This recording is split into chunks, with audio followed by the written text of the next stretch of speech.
오늘 이 시대에 우리가 살아가는 삶의 모든 지식 정보들은 지혜를 뛰어넘지는 못합니다.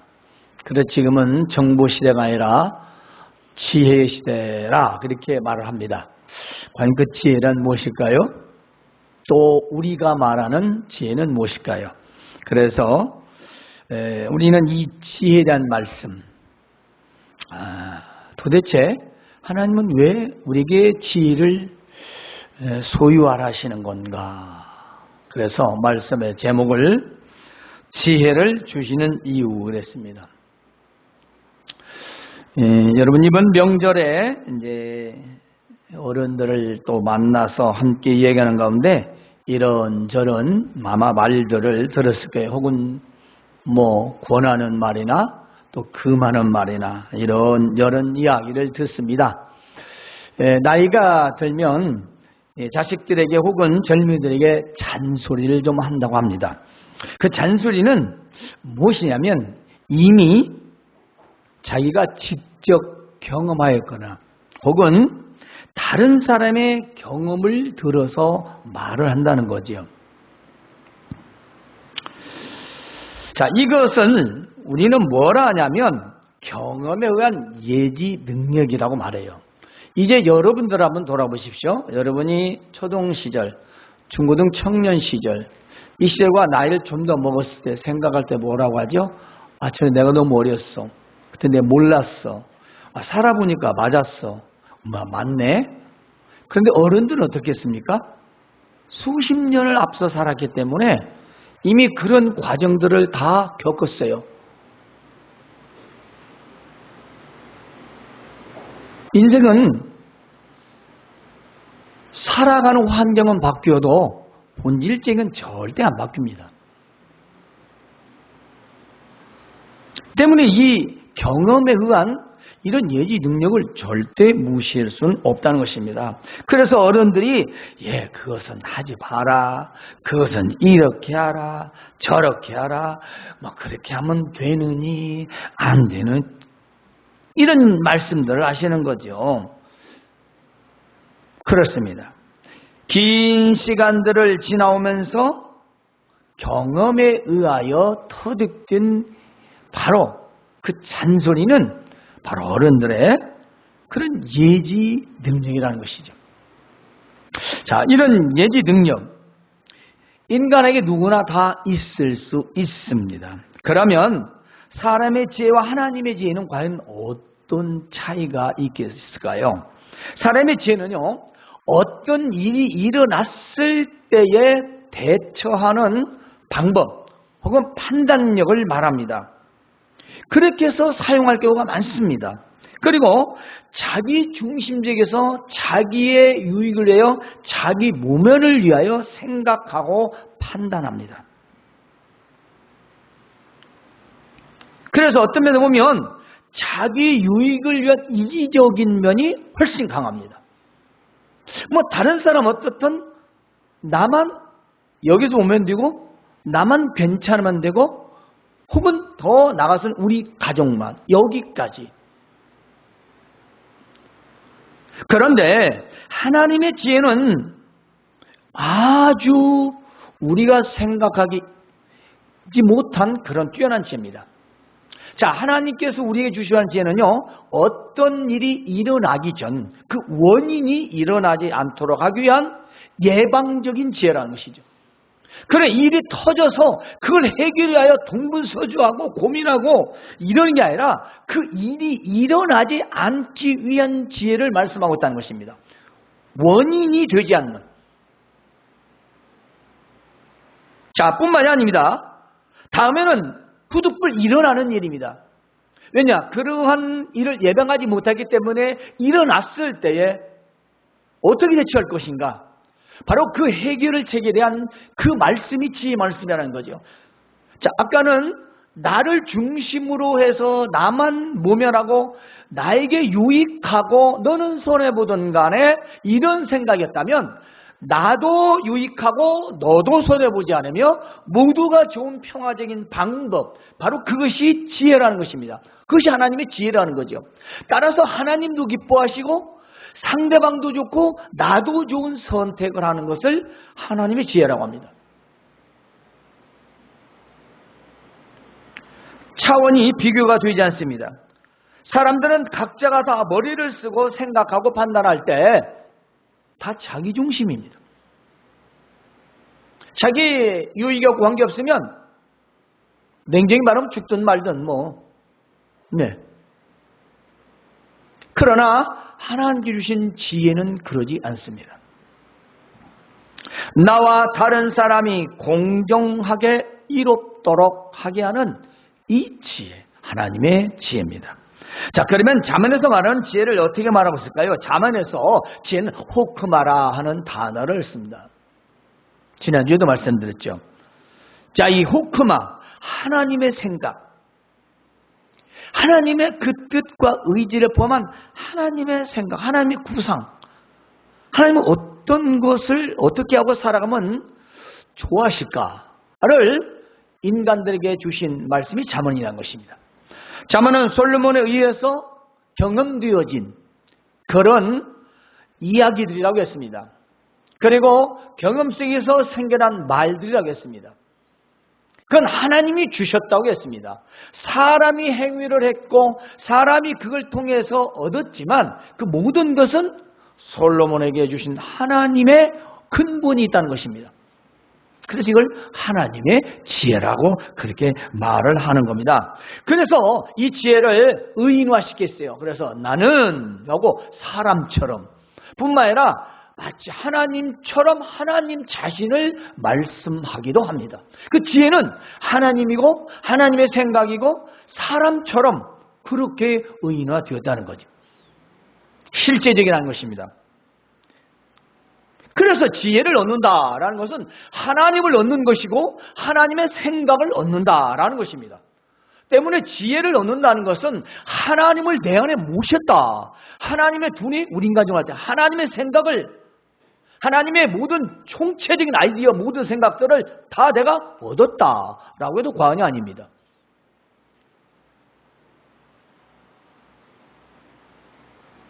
그래서 이 단어적인 의미를 우리가 볼 때 삶의 전반에서 사려 깊음, 신중함을 말해요.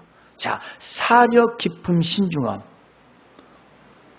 이게 원뜻은 이 정도이지만 이 안에는 얼마나 깊은 뜻이 내포되어 있냐면 이것은 단순한 그런 지식, 이런 인간의 둔이 일어난 그런 것을 말하지 않습니다. 이것은 복되고 거룩하게 되도록 갖고 가도록 하는 신앙적인 의미가 있다는 거죠. 그러니까 무조건 열심히 노력하고 머리 굴리고 생각하고 해서 나 잘 되고 잘 먹고 잘 살고 누리고 이걸 말하는 게 아니라 그걸 누리는 데 있어서 하나님과의 관계가 결코 흐트러지지 않는 걸 말합니다. 모든 게 하나님과의 밀접한 관계 속에서 일이 잘 되고 일이 예방되고 그리고 해결되어지고 그리고 거기에서 복을 누리고 깨끗하고 정의롭게 행복을 누리는 걸 말합니다. 모든 사람들이 이런 걸 원하고 말하지만 내로남불이죠.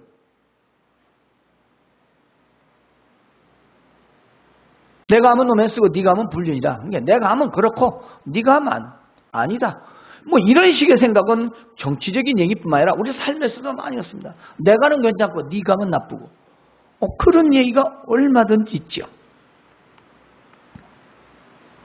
그래서 사려 깊음, 이 신중함이라는 것은 하나님 때문에 무엇인가 깊이 생각하고 하나님 때문에 뭐 때문에 신중히 생각하는 거죠. 즉 내가 이것을 해야 할 것인가 말해야 할 것인가, 이거 어떻게 판단할 것인가가 나가 아니라 하나님 때문에 뭔가 더 깊이 생각하고 하나님 때문에 고민하고 하나님 때문에 신중하게 생각해서 판단하고 결정한다는 것입니다.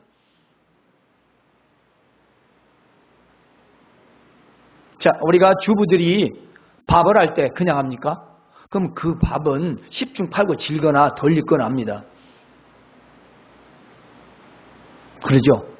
밥이라는 걸 생각할 때 믿는 사람들은 하나님을 생각하고 가족을 생각하고 또 이를 또 농사짓는도 생각하는 그런 종합적인 의미도 있지만 단순히는 가족들을 생각하잖아요. 이 밥을 먹으면 내 자식들이, 이 밥 먹을 때 내 남편이, 우리 모두가 그렇게 하면 밥에 대한 신경을 굉장히 쓰면서 하지 않겠습니까? 습관적인 것이 아니라 똑같은 밥을 해도 그건 그 사람의 생각과 의도, 물론 뭐 주부들이 1년 내에 360일 뭐 거의 다 밥을 하다가 평생 동안 인생을 마치는 경우가 있지만 똑같은 할지라도 그래서 밥이 설거나 타버리거나 어찌죠? 아이고 내가 다른 생각했다가 그렇죠, 다른 생각했다가 그 밥을 할 줄 몰라서가 아니라 이미 다른 생각을 했기 때문에 때로는 찌개가 타버리고 밥이 타버리고 남자들도 어떻습니까? 그 일을 하다가 그만 망치는 경우가 운전하다가 다른 생각하다 꽝 다른 생각하다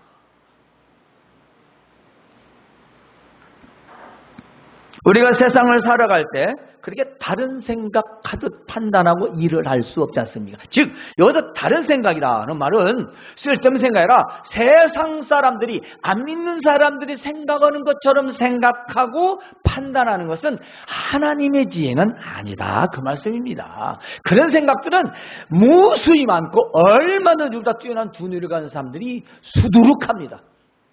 그걸 우리가 하나님의 지혜라고 말하지 않는 거지요. 그래서 하나님께서는 이 지혜를 통해서 하나님께 이르는 길 그리고 하나님께로부터 벗어나서 그릇된 길이 무엇인가를 정확하게 말씀해 주고 있는 것입니다. 자, 하나님께 이르는 길, 하나님의 길로부터 벗어나는 것 이 두 가지가 핵심이라는 것입니다. 하나님께 이르는 것, 하나님의 총체적인 모든 생각들 내 소유가 되는 것이며 하나님께로부터 그 길을 벗어나는 건 하나님의 생각과는 다른 생각들로 이미 가득 찬다는 것입니다. 그 말씀이 잠언에 기록되어 있다는 것이고 바로 그 지혜가 있다는 것입니다. 그래서 그걸 바라볼 수 있는 통찰력을 생기죠. 자, 우리가 문제의 답안지를 가지고 있으면 시험 테스트 점검하는 건 점수 주는 건 일도 아니에요. 내가 답안지를 가지고 있잖아요. 맞았네? 틀렸네? 이걸 모르는 게 어디 있어요? 그런 사람 없죠. 자, 인생에 정확한 답안지는 없지만 하나님은 답안지를 가지고 계신다. 그 말씀입니다. 하나님의 답안지, 그건 바로 지혜입니다.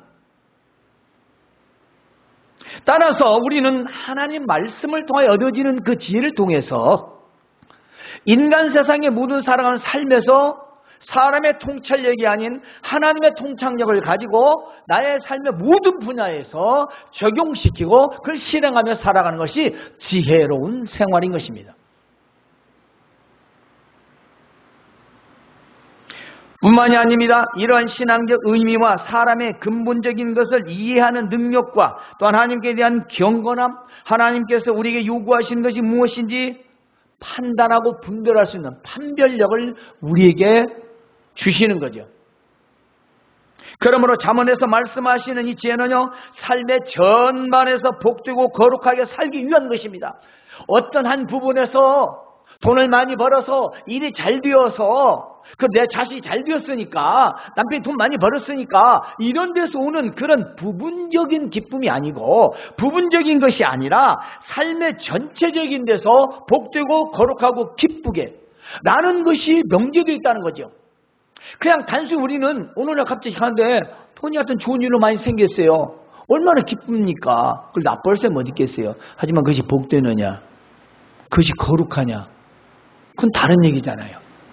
안 그렇습니까? 그것이 복되냐, 그것이 거룩하냐하고는 돈이 많이 생겼다는 얘기는 다른 거예요. 돈이 많이 생겨서 기쁘나 몰라도 그게 독이 될지 어떻게 알아요? 그게 만약에 뇌물이라고 합시다. 그건 복되고 거룩한 건 아니에요. 왜냐? 복이라는 개념에는 기쁨이 다 들어있어요. 그 기쁨에서 무슨 복이겠어요? 즐겁고 기뻐야지. 때문에 우리가 신앙적인 의미에서 지혜는 이와 같이 복되고 거룩한 삶의 근본이 되기 위해서 지혜를 허락하셨다는 겁니다. 하나님께 이르는 것과 하나님께로부터 벗어나는 길이 무엇인가를 통찰력 있게 판별할 수 있고 삶의 모든 것들을 통해서 하나님이 요구하시는 게 무엇인가를 확실하게 말씀해 주고 있다는 것입니다. 바로 그것이 하나님의 지혜입니다. 그러므로 잠언에서 이 말씀하고 있는 하나님의 지혜는 다시 한번 정의를 한다면 잠언 3장 18절과 20절에서 이렇게 기록하고 있습니다. 지혜는 그 얻은 자에게 생명나무라. 이 구절만 봐도 무슨 뜻인가 할 수 있어요. 생명나무라. 생명나무. 죽지 않고 살 수 있다는 것입니다. 자, 지혜를 가진 자는 복되도다. 여호와께서는 지혜를 땅에 털을 놓으셨으며, 여호와께서는 지혜를 땅에 털을 놓으셨으며, 지혜로, 하나님의 지혜로 땅에다 지구를 만들었다는 것입니다. 뿐만입니다. 명철로 하늘을 견고히 세우셨고, 하나님의 똑똑함, 우리말로 말하자면요, 판단력, 분별로 하늘과 땅을 만드셨습니다. 그리고 그의 지식으로, 그것은 하나님의 지식으로 깊은 바다를 갈라놓으셨으며, 그렇습니다. 바다를 갈라놓았다는 말은 또 홍해바다도 맞지만 육지와 바다의 사이를 말합니다. 우리는 과학적으로 말을 해도 지금 아직도 여전히 지구는 떠 있으며 우리는 거꾸로 매달려 있습니다. 그러나 각자 자기 위에서는 바르게 서 있다라고 말합니다. 저는 이것을 인식하고 사람이 많지 않다고 수도 없이 얘기했어요.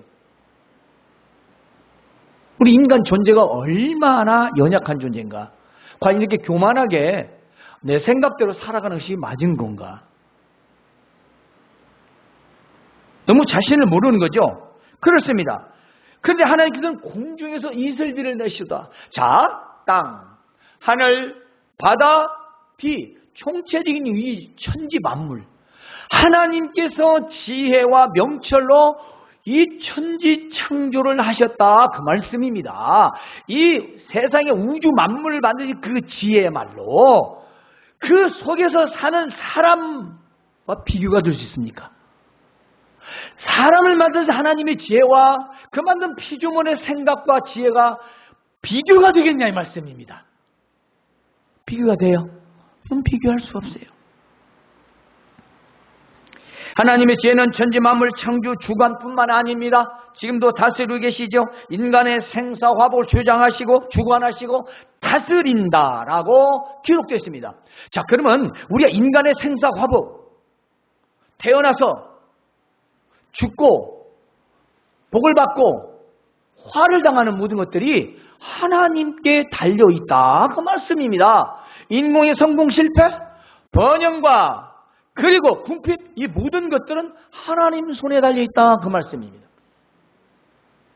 내가 잘되고 성공하느냐? 진정한 성공을 말하죠. 하나님께 달려있다는 것입니다. 자, 본문에서 말씀하고 있는 지혜, 그렇습니다. 그 지혜가 무엇을 주길래 이와 같이 저는 계속 지혜라는 말을 수도 없이 강조하고 있을까요? 본문을 보면요, 부귀와 장구한 재물과 공의가 내게 있다. 나 지혜한테 있다, 이 말입니다. 다른 말, 하나님께 있다. 그 지혜가 하나님 주시는 생각대로 한다면 부귀와 장구한 재물과 이 땅에서 공의로운 생활을 할 수 있다, 이 말입니다. 다른 말로 우리 인생의 부귀와 성공과 번영이 지혜로운 생활에 있다는 것입니다. 뿐만 아닙니다. 내 열매, 지혜롭게 살았을 때의 결과를 내 열매라 그랬습니다. 자, 지혜롭게 우리가 살아갔을 때 그 결과는요, 금이나 정금보다 낫고, 소득은 내가 얻은 수는, 여기서 수는이나 정금은 깨끗하고 정결하며 아무런 흠이 없는 그런 부귀, 영화, 재물, 소득을 말하는 겁니다. 흠과 티가 없는 깨끗한, 아무 하자 없는, 전혀 불이하지 않은,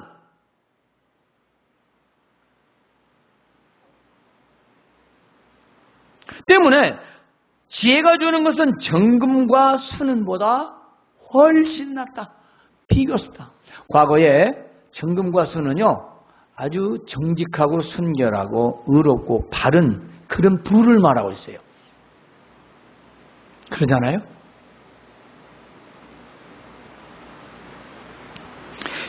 지혜로운 자는 부귀와 장관 재물을 소유한다는 건데요. 다시 말하면 내가 하는 일의 성공과 번영이 하나님이 주시는 지혜로운 생활에 달려 있다, 그 말씀입니다.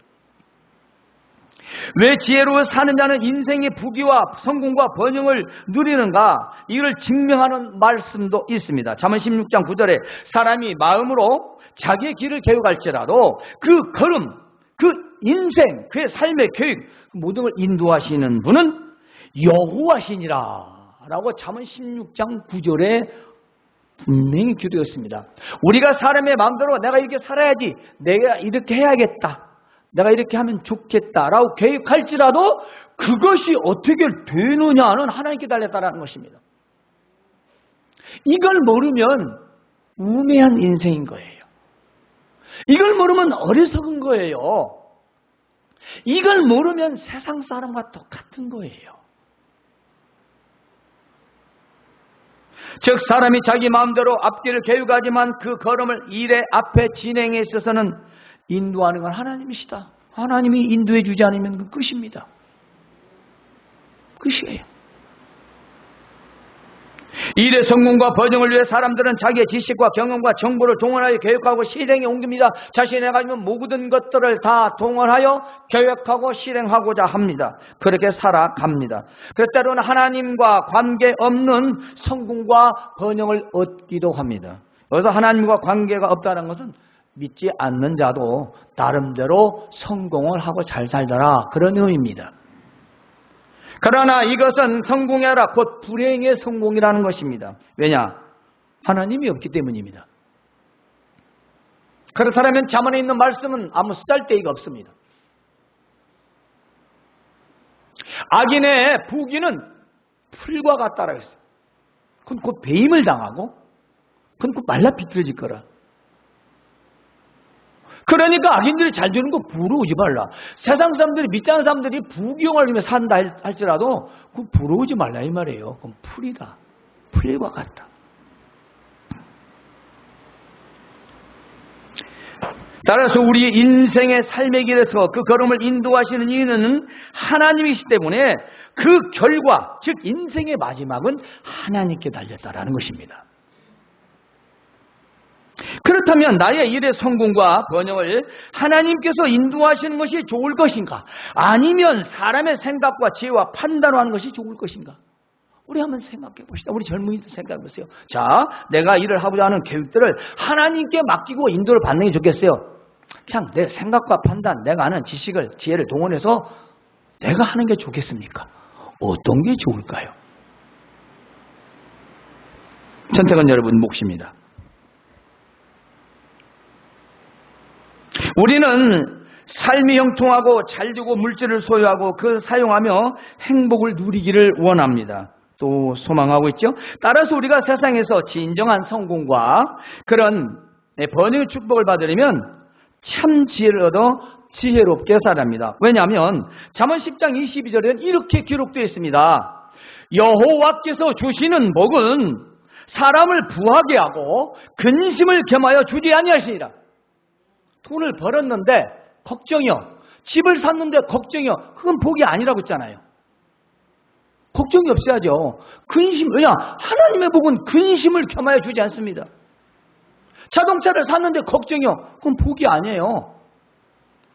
하나님 주시는 복은 그런 근심과 걱정을 염려해서 주시는 복이 아니라는 거죠. 그 우리 사람의 계산과 노력과 그리고 결과적인 방법에 생긴 거예요. 물론 뭐 그것이 맞냐 틀리냐 그건 개인 차에 있어요. 하나님의 복은 깔끔합니다. 하자가 없어요. 그러니까 하나님의 복은 근심 걱정이 졸졸 따라다니는 복이 아니라는 거래요.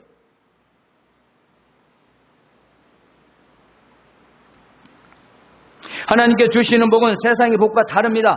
세상의 복은 많은 재물을 모아도 성공을 하여도 명예를 얻어도 권력을 소유해도 늘 불안하고 그것들을 지키기 위해 걱정과 근심이 따르는 것입니다.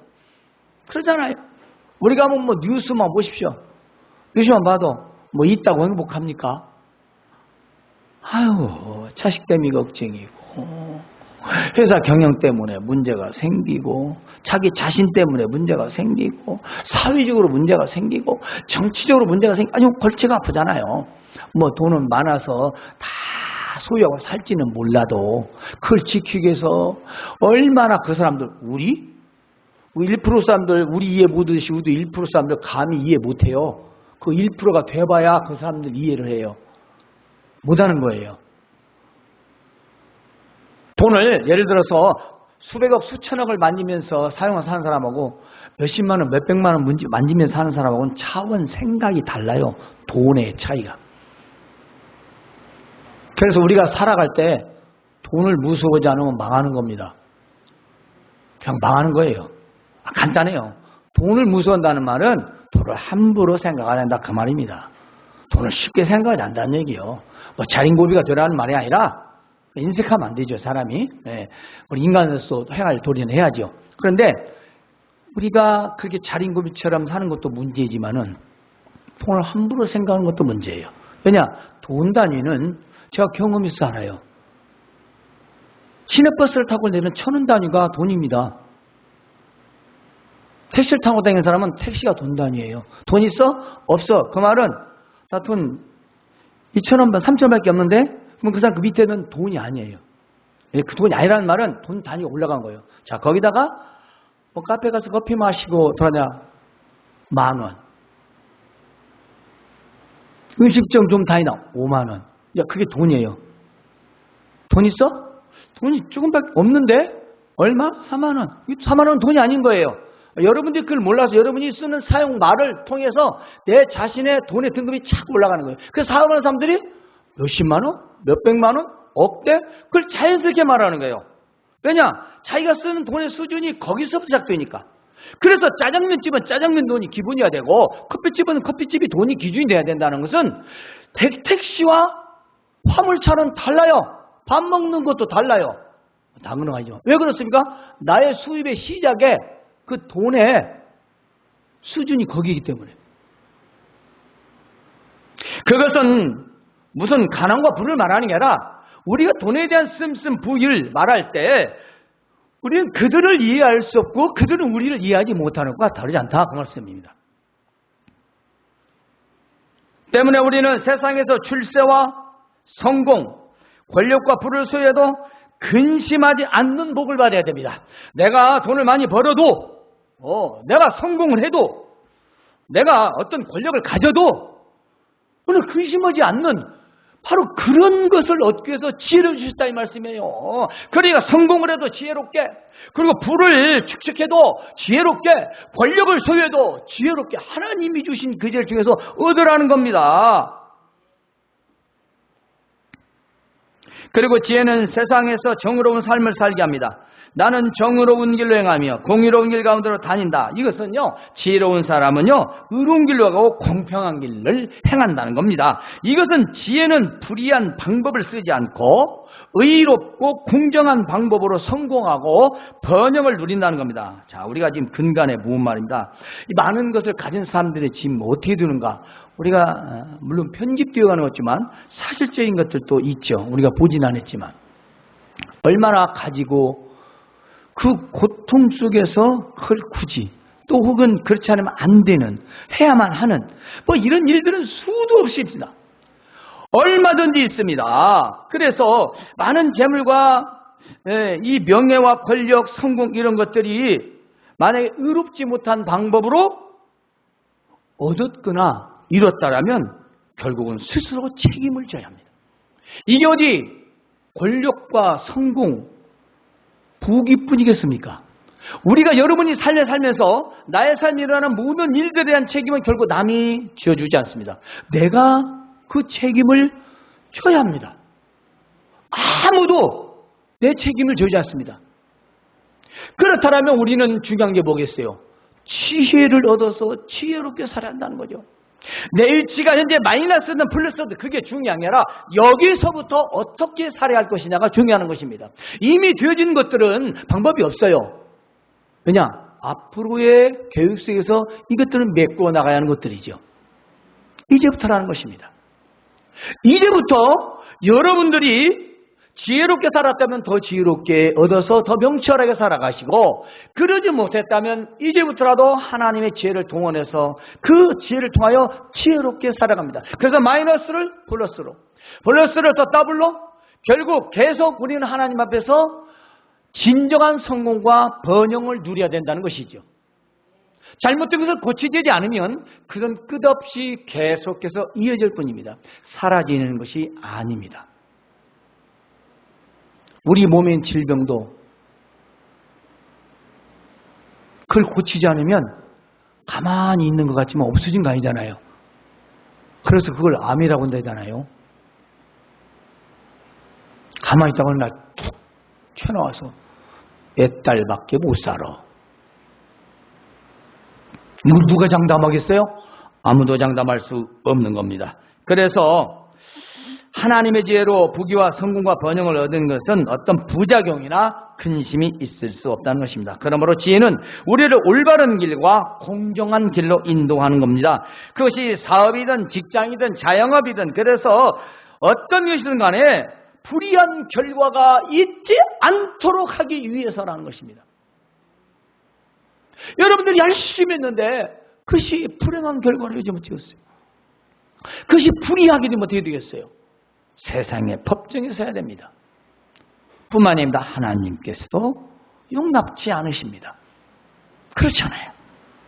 때문에 지혜를 사랑하고 구하십시오.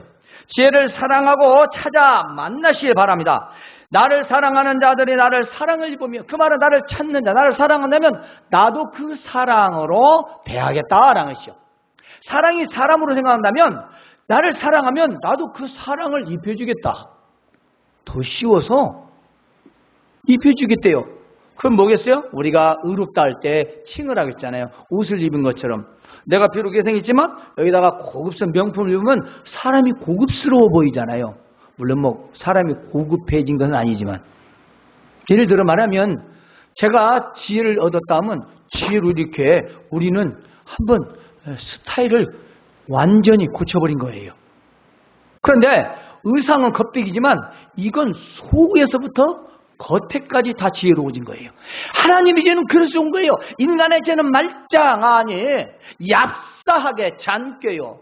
자기 이익만을 이기적인 거라면 하나님의 죄는 그렇지 않습니다. 내면에서부터 외적으로 완벽한 지혜라는 거죠. 나뿐만 아니라 다른 사람까지도 이롭게 하고 문제가 되지 않도록 원인을 제거하는 그런 지혜라는 거죠. 그래서 지혜는 무엇을 하면 이렇게 되리라, 무엇을 하면 이렇게 되지 않을 것이다, 무엇을 하면 이렇게 된다, 다 미리 예방하거나 그렇게 하면 어떤 결과를 당하게 될 것이고 후회하게 될 것이다 라는 것이 잠언의 명제입니다.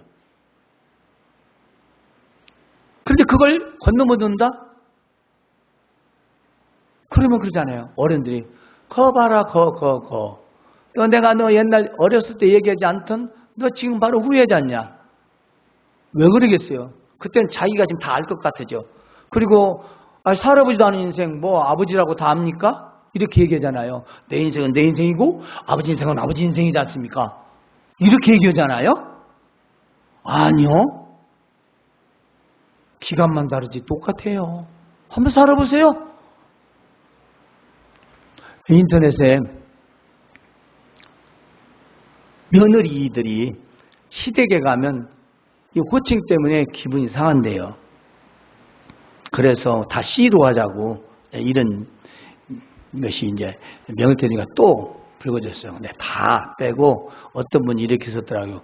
50년 전에도 이런 한거가 있었다. 그런데 그 지금 50년 전에 있었던 그 사람들이 지금 누가 됐어요? 할머니들이 됐어요. 시어머니들이 됐어. 그런데 그 시어머니들이 반대로 시아버지나. 그러면 지금 있는 젊은 사람들이 다시 시어머니 되면 어떨까요? 제가 그랬죠. 안 쓰려다가 지금 여기 있는 젊은 며느리들이 여러분들 시어머니들 할 때 단체로 싹 바꾸라고. 그때까지 좀 참고. 왜냐? 지금 바꾸면 다들 싸우니까 난리가 났더라고. 예. 막 가족이 분열이 생기고. 그냥 좀 참고. 근데 한 가지, 그때 가서 지금의 생각을 변하지 말라고 내가 그랬어요. 이건 안 바뀐다는 겁니다. 내가 당할 때는 억울한 것 같고 차별받는 것 같은데 자기가 그 절에 가면은 하기 싫거든. 시어머니 노릇하고 싶고 시아버지 노릇하고 싶고 시댁 노릇하고 싶으니까 다 똑같은 거 아니에요? 그거 옳고 맞고 그런 얘기가 아니고 우리 사람의 마음을 얘기한 거예요. 저도 그런 호칭이 돼서 그랬었죠. 이것이 호칭이 문제냐? 호칭을 바꾼다고 사람의 관계가 좋아하냐? 그러면 법으로라도 정해야지. 그래서 법을 정해가지고 안 하면 벌금 먹이든가 법적 조치를 취하라. 그런데 만일 그렇게 해놓고도 가족관계나 부모관계나 효도, 공경 해야 할 줄 하지 않다면 그 사람들에게 법적 처리를 해라. 그럼 되지 않겠냐? 그러니까 이유는 관계부터 좋은 관계를 맺고 호칭은 이렇게 우리가 서로 좋을 대로 합시다 하면 누가 안 들어주겠냐 이 말이에요. 그 관계를 생각지 않고 자기가 당한 것이 부당하다고만 생각하니까 이 일이 해결이 안 되는 거잖아요. 왜냐? 내 쪽에서만 생각하니까 그걸 당하는 시부모, 시어머니 쪽은 생각 않고 자기가 나중에 시어머니, 시부모들 일은 생각 않는 거지요. 이게 인간의 단순한 지혜라는 것입니다. 저는 그 내용이 맞고 옳고 그러고 그 문제가 아니라 우리 사람은 그렇다는 거예요. 옛날에 50년 전이나 지금 달라진 게 없다는 겁니다. 여러분도 앞으로 부모가 되면 똑같고요. 자식이 생기면 이래라 하지 말라 분명히 말합니다.